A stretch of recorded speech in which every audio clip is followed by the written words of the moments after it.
के बुलाने पर दिल्ली वापस गए। वहां माउंटबेटन ने उन्हें पटेल से मिलने की सलाह दी।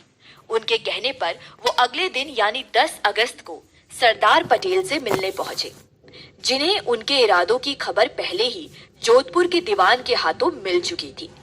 हनवंत सिंह सरदार पटेल के सामने थे और अब जोधपुर को बचाने का बीड़ा सरदार पटेल के हाथ में था।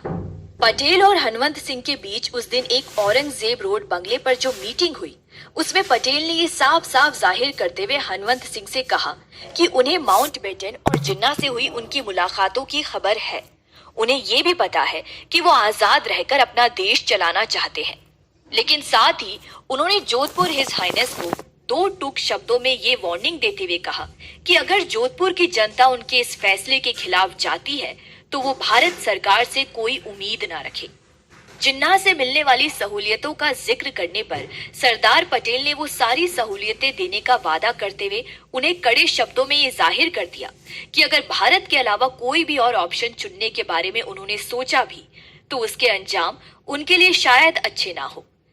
जिस पर घबराकर हनवंत सिंह ने ये वादा किया कि वो खुद माउंटबेटन के पास जाकर इंस्ट्रूमेंट ऑफ एक्सेशन पर दस्तखत कर देंगे। वादा तो उन्होंने कर दिया, लेकिन बात वहां खत्म नहीं हुई। जो सवाल भारत की एकता पर जोधपुर ने उठाए थे, वो एक बार फिर खड़े हो गए।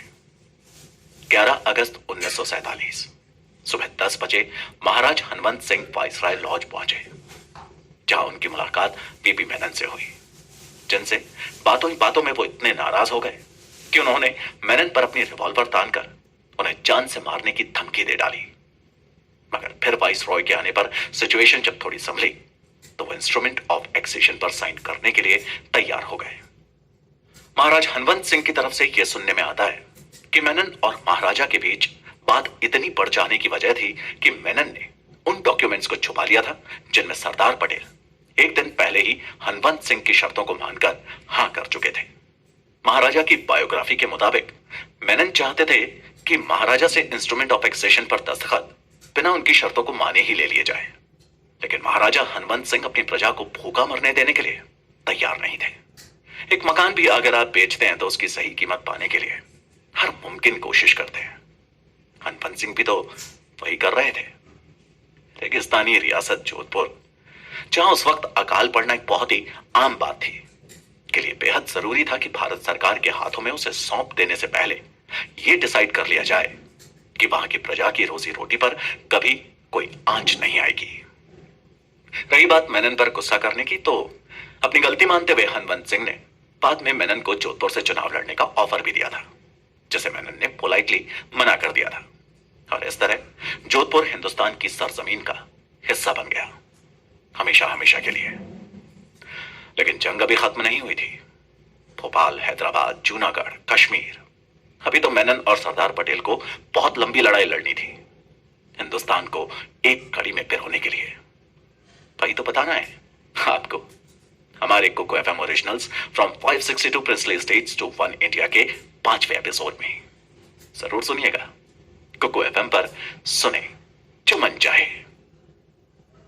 बगावत के उठते झंडों को अपनी समझदारी और कूटनीति से झुकाते हुए सरदार पटेल भारत को एक धागे में बांधने के मकसद में धीरे धीरे आगे बढ़ रहे थे और कश्मीर से कन्याकुमारी तक एक स्वराज के इस सपने में उनका साथ दे रहे थे वीपी मेनन। 11 अगस्त यानी आजादी से केवल 4 दिन पहले हनवंत सिंह ने इंस्ट्रूमेंट ऑफ एक्सेशन पर दस्तखत कर दिए और जोधपुर हिंदुस्तान के पास आ गया।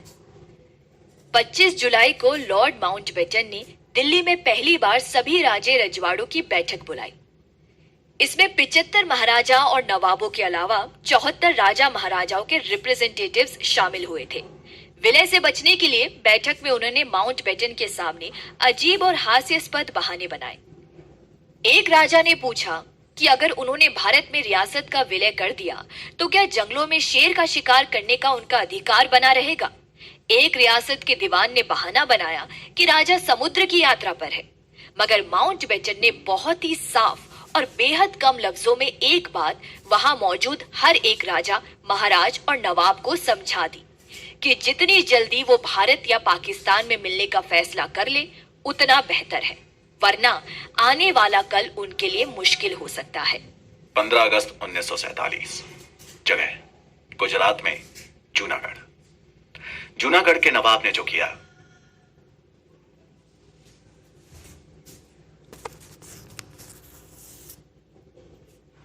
उसकी खबर 2 दिन बाद अखबार में छपी। चारों तरफ हंगामा मच गया कि जूनागढ़ के नवाब ने अपनी रियासत को पाकिस्तान के साथ जोड़ने का फैसला किया है।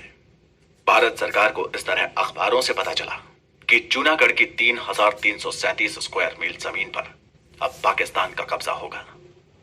जूनागढ़ की 6,70,000 की आबादी अब पाकिस्तान का मोहरा बन गई थी और इन सब के पीछे थे जूनागढ़ के नवाब जनाब मोहम्मद महाबत खान जी, जो अपनी 2 आदतों के लिए काफी मशहूर थे।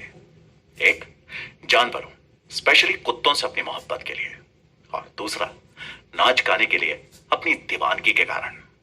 सिर्फ देखना नहीं बल्कि खुद परफॉर्म करना भी उन्हें खासा पसंद था। लोगों का ध्यान उनके इस तरह के शौक की तरफ तब गया जब उन्होंने अपने 2 कुत्तों की शादी करवाई, और इतनी धूमधाम से करवाई कि अपनी रियासत में इस मौके पर उन्होंने 2 दिन की सरकारी छुट्टी भी अनाउंस कर दी। नवाब साहब की इन हरकतों को अंग्रेज नजरअंदाज कर रहे थे। जवाहरलाल नेहरू की लीडरशिप वाली गवर्नमेंट भी शायद यही करती अगर नवाब साहब उनके साथ गद्दारी नहीं करते, और इसका कारण था अंग्रेजों का इंडियन इंडिपेंडेंस एक्ट 1947, जिसमें लैप्स ऑफ पैरामाउंसी के तहत मिले 2 ऑप्शंस में से नवाब साहब ने अपना एक ऑप्शन चुन लिया था। इस ऑर्डिनेंस के तहत उन्हें या तो भारत या पाकिस्तान में से किसी एक को चुनना था या फिर एक आजाद मुल्क बन के रहना था। उन्हें मालूम था कि आजाद तो हिंदुस्तान की सरकार उन्हें कभी नहीं रहने देने वाली। उन्होंने पाकिस्तान को चुना। अब इस मुद्दे में जो पेच फंस रहा था उसमें 2 बातें थी। पहले थी ज्योग्राफी, अगर हिंदुस्तान के बीच में कहीं आपकी रियासत है तो पाकिस्तान से जुड़ने की बात बिल्कुल बेतुकी होनी थी।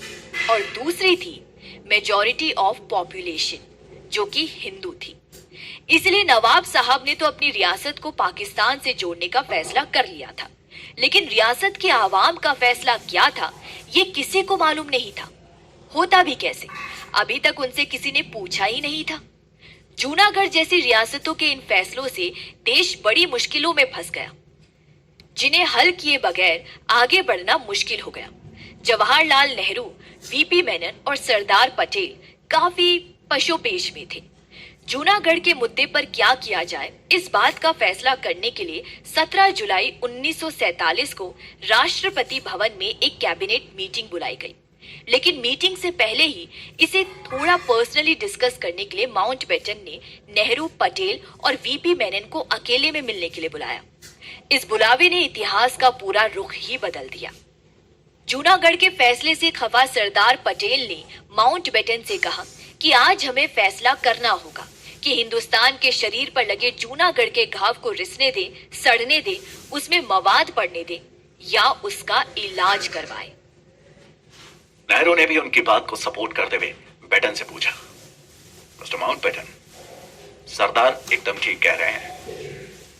क्या यह सही नहीं है कि पाकिस्तान ने जूनागढ़ के वेरावल में बंदरगाह बनाने और 25,000 सैनिकों का ठिकाना बनाने के बदले में 8 करोड़ रुपए दिए? जिन्ना की इसी ब्लैकमेलिंग पर हमें अब लगाम कसनी पड़ेगी।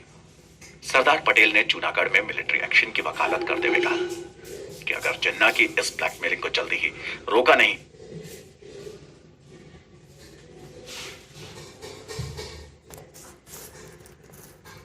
गया तो इसकी कीमत हमें जल्दी ही कश्मीर और हैदराबाद में चुकानी पड़ेगी।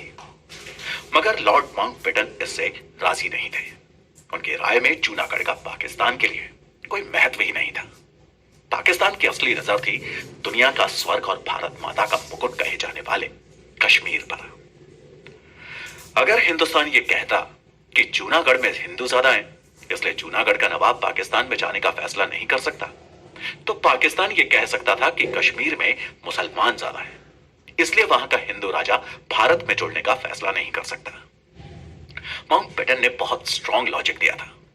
नेहरू के साथ साथ उनकी इस बात से पटेल को भी सहमत होना पड़ा, मगर उन्होंने जूनागढ़ की सरहदों पर एटलीस्ट नाकाबंदी और अलर्ट के लिए माउंटबेटन को राजी कर लिया। और साथ ही नेहरू के कहने पर माउंटबेटन ने मेनन के जूनागढ़ जाकर बात करने के फैसले पर मुहर लगा दी। इसके पीछे का मकसद यह था कि यह पता लगाना कि जूनागढ़ की इस बगावत के पीछे आखिर है कौन, खुद नवाब या उनके दीवान शाहनवाज भुट्टो। शाहनवाज भुट्टो पाकिस्तान की former prime minister Benazir Bhutto के दादा थे। 19 सितंबर 1947 को जूनागढ़ के स्टेट गेस्ट हाउस में जब मेनन दीवान साहब से मिले तो उन्हें वही सुनने को मिला जिसका अंदाजा उन्हें जूनागढ़ आने से पहले ही हो गया था। नवाब के बीमार होने का बहाना बनाकर शाहनवाज भुट्टो ने उन्हें नवाब से बिना मिले ही वापस करने की कोशिश की। कई बार कहने पर भी भुट्टो ने मेनन को नवाब से मिलने नहीं दिया, तो मेनन ने उनसे जूनागढ़ के नवाबजादे से उनकी बात करवाने की रिक्वेस्ट की, क्योंकि भारत सरकार ने उन्हें जूनागढ़ के नवाब के लिए एक बहुत ही जरूरी मैसेज के साथ भेजा था, जो उन्हें पर्सनली या तो नवाब या उनके उत्तराधिकारी यानी कि सक्सेसर को देना था। मगर भुट्टो के एक से बढ़कर एक नए बहाने सुनते सुनते मेनन जल्दी ही समझ गए कि वो भुट्टो के साथ सिर्फ अपना वक्त बर्बाद कर रहे हैं। इसलिए और टाइम वेस्ट ना करते हुए उन्होंने वहां से दिल्ली निकलने का फैसला किया। लेकिन जाते जाते उन्होंने भुट्टो को बहुत ही साफ तौर पर यह बता दिया था कि जूनागढ़ के नवाब के फैसले को लेकर कठियावाड़ की जनता बहुत ही गुस्से में है, और इस गुस्से में अगर कहीं उन्होंने कानून अपने हाथ में ले लिया तो नवाब साहब की सिर्फ रियासतदारी ही नहीं बल्कि उनका पूरा वंश, उनकी डायनेस्टी खत्म हो जाएगी। जूनागढ़ में तो मेनन को ज्यादा कामयाबी हासिल नहीं हुई, लेकिन दिल्ली जाने से पहले उन्होंने जूनागढ़ की दो छोटी जागीरों को, मंगरोल और बाबा रियावाड़ को हिंदुस्तान में शामिल कर लिया। मेनन के इस कदम से तिल मिलाया हुआ जूनागढ़ अपना आपा खो बैठा, और गुस्से में उसने जो किया वो आखिरी कील थी जो उसने खुद अपनी नवाबी के ताबूत में ठोक ली थी। आखिर ऐसा क्या कर बैठे थे नवाब मोहम्मद महाबत खान जी? जूनागढ़ को पाकिस्तान में मिलाने का ख्वाब देखने वाले उस नवाब को फिर अपना सब कुछ, यहाँ तक कि अपनी एक बेगम और बच्चे को भी हिंदुस्तान में ही छोड़कर भागना पड़ा।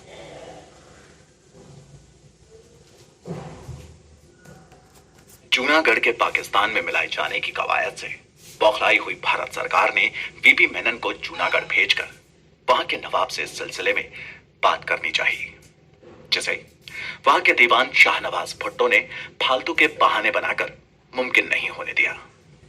मेनन वहां से तो नाकामयाब होकर लौट आए, मगर दिल्ली लौटने से पहले वो जूनागढ़ की दो रियासतों मंगरोल और बाबरियावाड़ को हिंदुस्तान में शामिल करवाने में कामयाब हो गए। मेनन के इस कदम से तिलमिलाया हुआ जूनागढ़ अपना आबा खो बैठा, और गुस्से में जो उसने किया वो आखिरी कील थी जो उसने खुद अपने नवाबी के ताबूत में ठोक ली थी। 22 सितंबर 1947 को राष्ट्रपति भवन में माउंटबेटन और सरदार पटेल के साथ बैठे हुए मेनन ने उन्हें बताया, सर, मंगरोल और बाबरियावाड़ में जूनागढ़ के नवाब ने अपनी फौजें भेज दी है, और दोनों जगह के शेखों ने हिंदुस्तान के साथ एक्सेशन को भी खारिज कर दिया है। सरदार पटेल ने इसे एक्ट ऑफ एग्रेशन, मतलब कि लड़ाई के लिए उकसाने वाला काम बताते हुए उन्होंने हिंदुस्तानी फौजों को वहां भेजने की पुरजोर वकालत की, और प्रधानमंत्री नेहरू के लिए गए फैसले के मुताबिक 24 सितंबर को जूनागढ़ की घेराबंदी शुरू हो गई। पाकिस्तान भारत के इस कदम के लिए तैयार नहीं था, मगर भारत के इस कदम को धक्का तब लगा जब माउंटबेटन सैनिक कार्यवाही से बचने की सलाह देने लगे। 27 सितंबर को माउंटबेटन के साथ मीटिंग हुई, जिसमें उन्होंने इस मामले को यूनाइटेड नेशन में ले जाने का सुझाव दिया। माउंटबेटन का मानना था कि भारत का एक गलत कदम उसके और पाकिस्तान के बीच में जंग का बिगुल बजा सकता था। इसीलिए वो सरदार पटेल के जूनागढ़ में मिलिट्री एक्शन लेने के फेवर में नहीं थे। यूनाइटेड नेशन में इस मुद्दे को उठाकर वो बातचीत से सुलझाना चाहते थे, मगर सरदार पटेल का मानना था कि अपने देश बंटने से बचाने के लिए उन्हें दूसरे देशों के सामने गिड़गिड़ाने की कोई जरूरत नहीं थी। जूनागढ़ ने हिंदुस्तान में शामिल हो चुकी जागीरों में फौज भेजकर हिंदुस्तान को खुला चैलेंज दे दिया था, जिसके जवाब में हिंदुस्तान को भी ईंट का जवाब पत्थर से देना चाहिए। बात जो दिख रही थी शायद वो नहीं बल्कि कुछ और ही थी, और शायद सरदार की तजुर्बेकार आंखों ने इसे भांप लिया।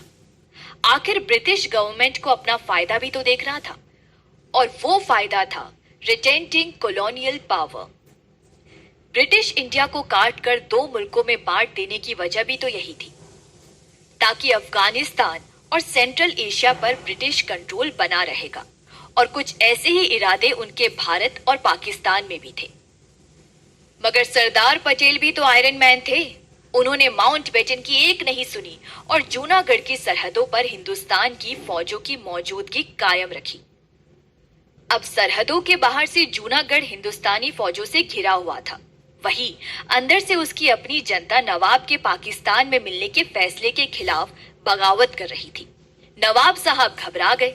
उन्होंने फैसला किया कि वो जूनागढ़ से भागकर पाकिस्तान चले जाएंगे। भागते भागते नवाब साहब अपने पीछे छोड़ गए अपनी एक बेगम और उनका बच्चा। और पता है साथ में वो किसे लेकर गए? अपने कुत्तों को। अब रियासत चलाने के लिए पीछे बच गए रियासत के दीवान शाहनवाज भुट्टो। शाहनवाज भुट्टो ने पाकिस्तान से मदद की गुहार लगाई, लेकिन ना जिन्ना का जवाब आया और ना मदद। जूनागढ़ को प्यादा बनाया गया था, जिसके कोई काम ना आने पर उसे मरने के लिए छोड़ दिया गया था। 7 नवंबर 1947 को भुट्टो ने भारत से जुड़ने की पेशकश कर दी। इस तरह सरदार पटेल के शानदार कूटनीतिक परफॉर्मेंस ने जूनागढ़ को पाकिस्तान में शामिल होने से रोक लिया। लेकिन यह काम उन्होंने किसी तानाशाही से नहीं, बल्कि बिना हथियार उठाए वहां की जनता की इजाजत लेकर किया।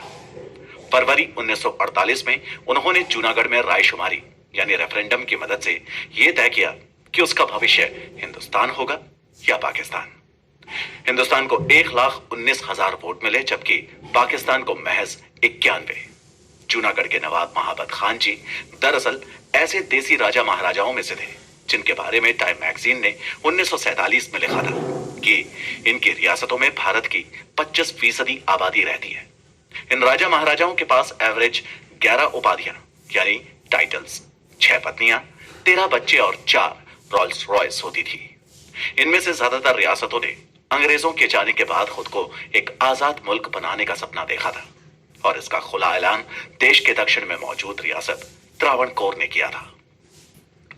त्रावणकोर रियासत में उस वक्त आज के केरल और तमिलनाडु राज्य के दक्षिण का हिस्सा आता था। केरल के त्रावणकोर में 2 लोगों का दबदबा था, एक तो वहां के राजा बलराम वर्मा और दूसरे उनके दीवान सीपी अय्यर का। वो दोनों चाहते थे कि त्रावणकोर एक आजाद देश रहे। आजादी से लगभग 2 महीने पहले दीवान सीपी रामास्वामी अय्यर ने अनाउंस किया कि हमारी रियासत आजादी के बाद भारत या पाकिस्तान में शामिल नहीं होगी। हमारा अपना वजूद है और हम आजाद रहेंगे। उनके इस ऐलान से देश के टूटने की आशंका सच साबित होने लगी थी। त्रावणकोर के राजा से ज्यादा वहां के दीवान सीपी अय्यर त्रावणकोर के आजाद रहने को लेकर ज्यादा एग्रेसिव थे। उनका मानना था कि समुद्र के किनारे बसे होने की वजह से एक इंडिपेंडेंट कंट्री के रूप में उनका कांटेक्ट पूरी दुनिया से हो सकता था। जूनागढ़ की तरह उनकी रियासत कोई देश के बीचों बीच तो थी नहीं कि जिसकी वजह से दुनिया से कांटेक्ट करने के लिए उन्हें भारत पर डिपेंड होना पड़े। इसलिए उन्होंने थोड़े दिन यह बात करने की कोशिश की कि त्रावणकोर अपना खुद का संविधान यानी कि कॉन्स्टिट्यूशन बनाने के बारे में सोच रहा है। मगर सवाल यह था कि क्या त्रावणकोर की जनता भी भारत से अलग एक आजाद मुल्क चाहती थी? खुशकिस्मती से इस सवाल का जवाब भी त्रावणकोर की जनता ने जल्दी से दे दिया। जनता ने महाराज और दीवान के इस फैसले का भारी विरोध किया, और आजादी से सिर्फ 20 दिन पहले वो घटना घटी जिसके बारे में दीवान रामास्वामी अय्यर ने सपने में भी नहीं सोचा होगा। रामास्वामी अय्यर पर किसी अनजान आदमी ने जानलेवा हमला कर दिया। इस घटना से दीवान साहब तिलमिला उठे, लेकिन उन्हें यह भी समझ में आ गया कि त्रावणकोर की जनता ने उनके फैसले को मानने से इनकार कर दिया था।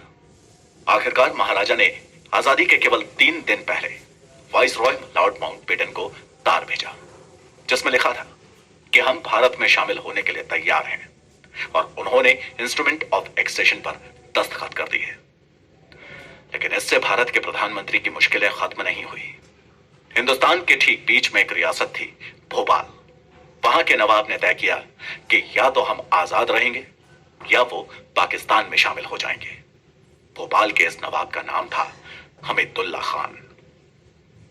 खास बात यह थी कि हमीदुल्लाह खान साहब की दोस्ती माउंटबेटन और जिन्ना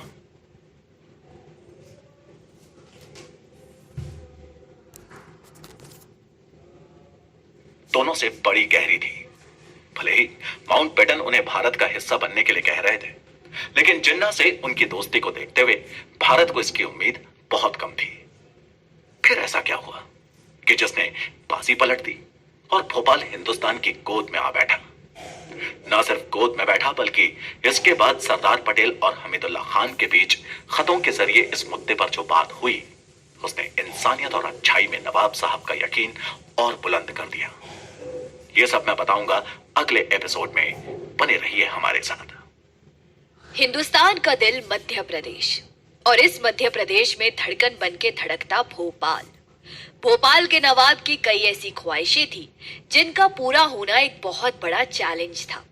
जैसे ब्रिटिश शासन खत्म होने के बाद वो एक आजाद देश के मालिक होंगे, और अगर ऐसा ना हो पाए तो दूसरी रियासतों के साथ मिलकर एक आजाद फेडरेशन बना ले। उनकी इन ख्वाहिशों के पीछे कई वजह थी। पहली कि वो चैम्बर ऑफ प्रिंसेस के काफी असरदार चांसलर थे। दूसरी कि मोहम्मद अली जिन्ना के बहुत करीबी थे। इसका अंदाजा इस बात से लगाया जा सकता है कि जिन्ना ने उन्हें पाकिस्तान का सेक्रेटरी जनरल बनाने की पेशकश भी कर दी थी। तीसरी वजह थी कि वाइस रॉय माउंटबेटन से नवाब हामिदुल्लाह की काफी गहरी दोस्ती थी। इस हाल में आजादी से सिर्फ 4 दिन पहले माउंटबेटन ने हामिदुल्लाह को एक लेटर लिखा। डियर हामिदुल्लाह, आप 14 अगस्त की आधी रात से पहले इंस्ट्रूमेंट ऑफ एक्सेशन पर दस्तखत करके मुझे सौंप दीजिए। इन्हें मैं अपने पास संभाल के रखूंगा और 25 अगस्त से पहले इन कागजों को स्टेट डिपार्टमेंट के हाथ में नहीं दूंगा। 25 अगस्त तक आपके फैसले में अगर कोई भी चेंज आता है और आप अगर हिंदुस्तान में शामिल ना होना चाहें तो मैं सारे डॉक्यूमेंट्स आपको वापस देने के लिए तैयार हूं। नवाब हमीदुल्लाह, मेरी पर्सनल राय है कि आपको दस्तखत कर देने चाहिए। हमेशा के लिए आपका टिकी। माउंटबेटन के इस लेटर ने भोपाल को एक नया रास्ता दे दिया था कि वो चाहे तो भारत से निकल जाए, जो कि भारत के लिए एक बेहद खतरनाक बात थी। दिन गुजर रहे थे, हैदराबाद और जम्मू कश्मीर भारत से बाहर थे और भोपाल के पास वाइस रॉय का खुला प्रपोजल था कि वो चाहे तो भारत से अलग रह जाए। नेहरू, पटेल और माउंटबेटन भोपाल के रुख से परेशान थे। तभी नवाब हामिदुल्लाह का एक खत रियासती मामलों के मिनिस्टर सरदार पटेल को मिला। लेटर खोल के पढ़ा तो हालत बिल्कुल बदल चुके थे। खत में लिखा था, प्रिय सरदार पटेल, मैं अब इस बात पर पर्दा डाले नहीं रखना चाहता कि जब यह विवाद चल रहा था तो अपनी रियासत को आजाद बनाए रखने की मैंने तमाम कोशिशें की। अब मैंने हार को मान लिया है और मैं आपको यकीन दिलाता हूं कि मैं पहले जितना कट्टर दुश्मन था, अब मैं उतना ही करीबी दोस्त रहूंगा। आपका नवाब हमीदुल्लाह। सरदार पटेल ने इस खत के जवाब में नवाब साहब को लिखा, प्रिय हमीदुल्लाह, मैं ऐसा हरगिज नहीं मानता कि आपके यूनाइटेड स्टेट्स में शामिल होने के फैसले से आपकी हार हुई है और हमारी जीत। आखिरकार जीत तो सच और लॉजिक्स की ही हुई है और इसके लिए हमने अपनी भूमिका अदा की है। आपका वल्लभ भाई पटेल। लेकिन देश के सामने एक और बहुत बड़ी समस्या अभी बाकी थी। हैदराबाद के निजाम मीर उस्मान अली बहादुर। नाम तो उनका खैर इससे कई ज्यादा बड़ा था, लेकिन उससे भी बड़ा था उनका ईगो। उन्होंने ये ऐलान कर दिया था कि वो किसी भी हालत में हैदराबाद को हिंदुस्तान का हिस्सा बनने देने के लिए तैयार नहीं होंगे। मगर हैदराबाद के इस फैसले के पीछे निजाम नहीं, बल्कि एक ऐसा नाम था। निजाम के कंधे पर रखकर अपनी बंदूक से भारत सरकार पर निशाना लगा रहा था। हैदराबाद ग्रेट ब्रिटेन जितनी बड़ी एक रियासत थी, इसमें आज के भारत के आंध्र प्रदेश, कर्नाटक, मध्य प्रदेश और छत्तीसगढ़ के कई जिले शामिल थे। इस रियासत पर हुकूमत करने वाले निजाम दुनिया के सबसे रईस लोगों में से एक थे और वो अपनी इस रियासत को एक आजाद मुल्क बनाना चाहते थे, जिसका ऐलान उन्होंने 12 जून 1947 को ही कर दिया था। हिंदुस्तान के दक्कन पर काबिज इस रियासत को भारत में मिलाए बगैर यूनाइटेड इंडिया केवल एक कल्पना ही होती। 15 अगस्त 1947 को हैदराबाद उन रियासतों में से एक था जिसका भारत में शामिल होना तो दूर, वो इस मुद्दे पर बात करने के लिए भी तैयार ही नहीं था। नवंबर 1945 में निजाम का दाहिना हाथ कासिम रिजवी दिल्ली आया, मगर बात करने के इंटेंशन से नहीं, बल्कि खुलेआम धमकी देने। औरंगजेब रोड दिल्ली के सरदार पटेल के सरकारी घर पर हुई मुलाकात में उसने पटेल से कहा, पटेल साहब, हमारे निजाम ने साफ साफ कह दिया है कि दो मुल्कों में समझौता होता है, इसलिए हम यह समझौता आपके साथ कर सकते हैं, आपकी सहूलियत के लिए। हैदराबाद कभी भी अपनी आजादी और सेल्फ रिस्पेक्ट को आपके पैरों तले नहीं रख सकता। बेहतर यही है कि आप अपना यह सपना छोड़ दें। जिसके जवाब में पटेल ने कासिम को चाय का कप पकड़ाते हुए कहा, कासिम साहब, हैदराबाद का इतिहास कभी यह गवाही नहीं देता कि आप एक आजाद मुल्क रहे हैं। हैदराबाद हमेशा हिंदुस्तान की रियासत रहा है। जैसे अंग्रेज हिंदुस्तान छोड़ के चले गए, वैसे ही अब निजाम को भी हैदराबाद की कुर्सी अवाम के हाथ में देनी होगी। इसी में आपकी और आपके निजाम की भलाई है। इस बात के जवाब में कासिम रिजवी ने अपने निजाम की मांगे न मानने पर रियासत में हिंदुओं की मुश्किलें बढ़ाने तक की धमकी पटेल को खुलेआम दे डाली। उसके इस रुख से यह बात बिल्कुल तय हो गई थी कि हैदराबाद को एक आजाद मुल्क बनाने के लिए वो किसी भी हद तक जा सकता था। एक रिपोर्ट के मुताबिक 1946 के पहले निजाम के राज में कासिम रिजवी हैदराबाद में बहुत जुल्म ढा रहा था। हैदराबाद की सरकार ने कमेटी बनाई और जब कमेटी ने इन्वेस्टिगेशन की तो पता चला कि कासिम रिजवी एक क्रिमिनल है। सरदार पटेल से कासिम रिजवी की वो मुलाकात पहली और आखिरी थी।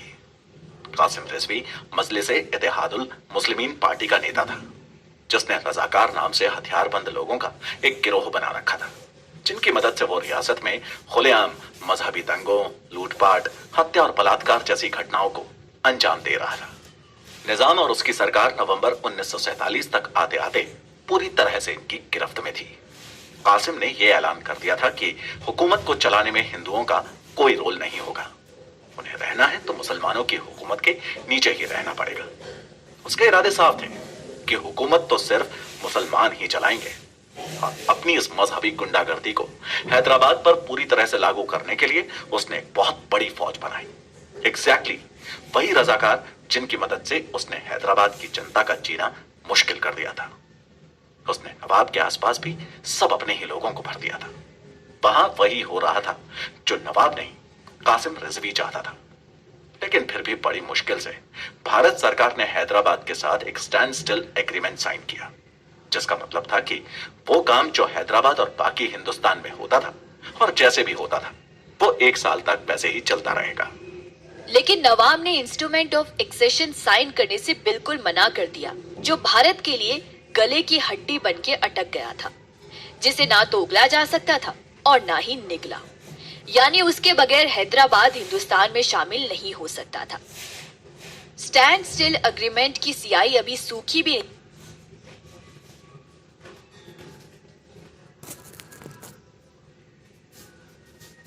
नहीं थी कि हैदराबाद ने पाकिस्तान को उस जमाने में 20 करोड़ रुपए उधार दे दिए। यही नहीं, पाकिस्तान ने बदले में हैदराबाद को हथियार सप्लाई करना शुरू कर दिया। मतलब साफ था, बगावत। सोचिए, हिंदुस्तान के ठीक बीच में उसकी सबसे बड़ी रियासत, 82,000 वर्ग मील में एक अलग ही सरकार चल रही थी, जिसके नवाब ने अपनी पूरी अवाम, जो ज्यादातर हिंदू थे और हिंदुस्तान में शामिल होना चाहते थे, को बांध के रखा हुआ था। और जहां हथियारों से लदे रजाकारों ने खौफ का एक ऐसा आलम बना रखा था कि आम आदमी का दिल दहशत से धड़कना भी भूल चुका था। हैदराबाद पर हुकूमत थी निजाम की, और निजाम के दिमाग पर हुकूमत कर रहा था कासिम रिजवी। और कासिम रिजवी के पीछे पीठ से पीठ मिला के खड़ा हो रहा था पाकिस्तान, जो मौका मिलते ही कभी भी हिंदुस्तान को तबाह करने पर आमादा था। फिर ऐसी सिचुएशन में भी सरदार पटेल ने ऐसा क्या किया कि इंस्ट्रूमेंट ऑफ एक्सेशन पर दस्तखत करना निजाम की मजबूरी बन गई और हैदराबाद बन गया हिंदुस्तान का हिस्सा। ये अगले एपिसोड में बताएंगे। आप सुनते रहिए Kuku FM originals 562 princely states of India. Kuku FM पर सुने जो मन चाहे। हैदराबाद निजाम के साथ इंस्ट्रूमेंट ऑफ एक्सेशन पर दस्तखत करने के लिए कतई राजी नहीं था, क्योंकि उसके निजाम के दिमाग को हरकत दे रहा था कासिम रिजवी, जिसका इतिहास बताता है कि वो एक क्रिमिनल था और कासिम रिजवी की कायराना हरकतों को पाकिस्तान पूरा पूरा सपोर्ट दे रहा था। दरअसल निजाम की हुकूमत में ज्यादातर गवर्नमेंट ऑफिसर्स और मिनिस्टर्स मुसलमान थे, जबकि उनकी आबादी 1/4 से भी कम थी। कासिम रिजवी ने इन मुसलमानों को यही डर दिखा रखा था कि अगर निजाम के हाथों से हुकूमत फिसलकर भारत सरकार के हाथों में आ गई तो मुसलमानों के लिए जीना मुश्किल हो जाएगा, क्योंकि पाकिस्तान बनने के बाद हिंदुस्तान में मुसलमानों को कभी भी इज्जत नहीं मिलेगी। निजाम के पीछे कासिम रिजवी जैसे क्रिमिनल माइंड और उसकी रजाकार फौज को देखते हुए भारत सरकार के पास हैदराबाद